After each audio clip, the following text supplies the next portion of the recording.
Good morning students. तो आज हम मांगी गई मात्रा में परिवर्तन के बारे में पढ़ेंगे।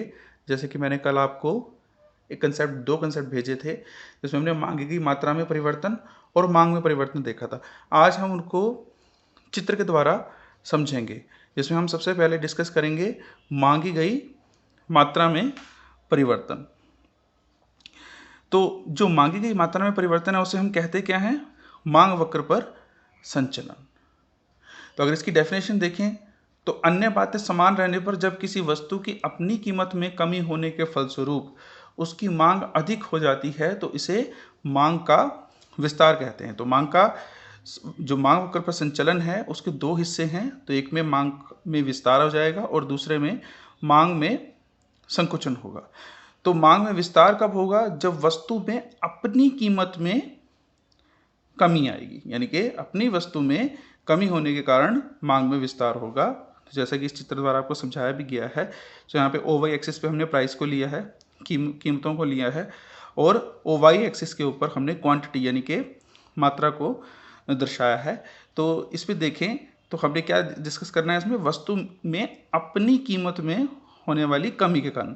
तो वस्तु की कीमत देखिए पहले 5 थी, तो हम मात्रा कितनी मांग रहे थे उसकी? 1। जैसे ही वस्तु की कीमत गिर के 5 से 1 होती है, हमारी मांगी गई मात्रा भी बढ़ जाती है, बढ़ के 5 हो जाती है।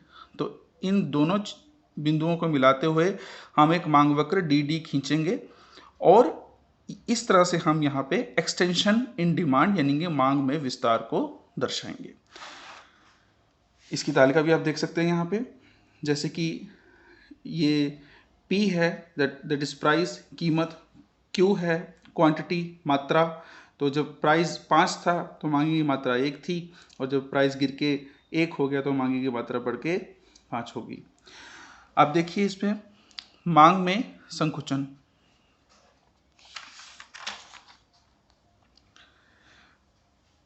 तो पहले इसकी डेफिनेशन देखते हैं कि अन्य बातें समान रहने पर जब किसी वस्तु की अपनी कीमत में वृद्धि होने के फलस्वरूप उसकी मांग में कमी हो जाती है तो मांग में होने वाली कमी को हम मांग में या मांग का संकुचन कहते हैं।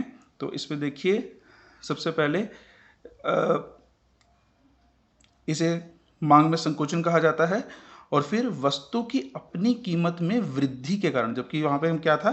कमी के कारण। तो अब यहाँ पे क्या है? वृद्धि के कारण। तो वृद्धि के कारण कैसे होगा? तो मान लीजिए कि पहले वस्तु की कीमत 1 थी, तो हम उसकी 5 इकाइयों की मांग कर रहे थे, क्वांटिटी की डिमांड कर रहे थे। देकर जब वस्तु की कीमत बढ़ के 1 से 5 हो गई तो हम वस्तु की कितनी मात्रा को मांग रहे हैं? 1। मात्रा कितनी कम हुई? 5 से 1। तो इस तरह से इस एरो के जरिए हम क्या दिखाएंगे? कॉन्ट्रैक्शन इन डिमांड या फिर मांग में संकुचन। इसी तरह से इसके लिए भी यहाँ पे एक तालिका बनाई गई है। जब कीमत 1 है तो मांगी गई मात्रा 5 है, जब कीमत बढ़ के 5 हो जाती है तो मांगी गई मात्रा कम होके 1 हो जाती है।